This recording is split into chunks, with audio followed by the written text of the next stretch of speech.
Voyons ensemble la correction de l'exercice 5 de la feuille 8 qui concerne les fractions, fractions décimales. Première question.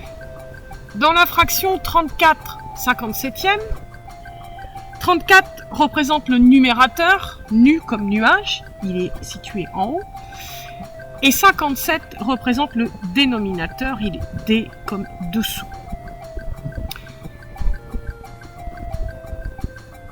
Dans la question 2, quelle différence y a-t-il entre fraction et écriture fractionnée? Alors, on va repartir de la fraction 34/57e, qui est une fraction. Alors pourquoi? Eh bien parce que son numérateur, qui est 34, est un nombre entier, et que son dénominateur, qui est 57, est également un nombre entier. Considérons d'autres nombres. 47,6 sur 57, ou encore 103 sur 25,9, ou encore 207,9 sur 67,1. Ces nombres ne sont pas des fractions, mais des écritures fractionnaires. Pourquoi? Eh bien, si on regarde un peu comment elles sont écrites, les nombres là qui sont repérés par des flèches bleues, eh bien, sont des nombres décimaux. On parle donc d'écriture fractionnaire. Troisième question. Qu'est-ce qu'une fraction décimale? Alors, la fraction décimale, c'est une fraction, donc des nombres entiers, qui a une petite particularité avec son dénominateur.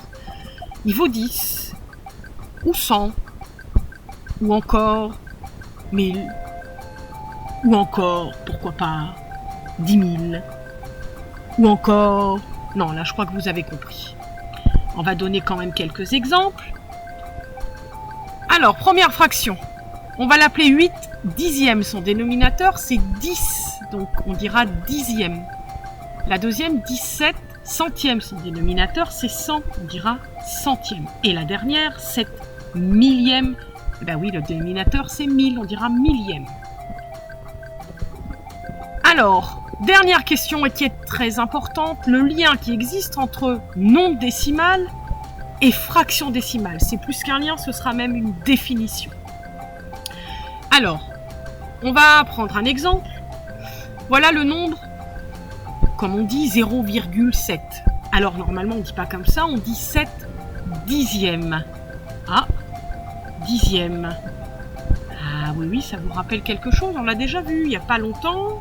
Et oui, le dénominateur 10, on dira 7 dixièmes.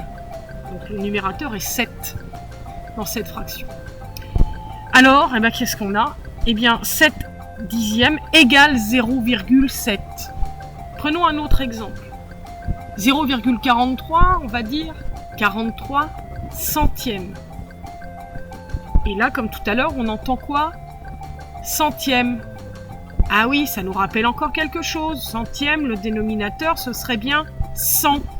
Comme c'est 43 centièmes, au numérateur, on va mettre 43. Alors, on a l'égalité. Eh bien, 43 centièmes est égal à 0,43. Autrement dit, c'est la définition d'un nombre décimal. Eh bien, un nombre décimal, c'est un nombre qui s'écrit sous la forme d'une fraction décimale. Et une fraction décimale peut s'écrire sous la forme d'un nombre décimal.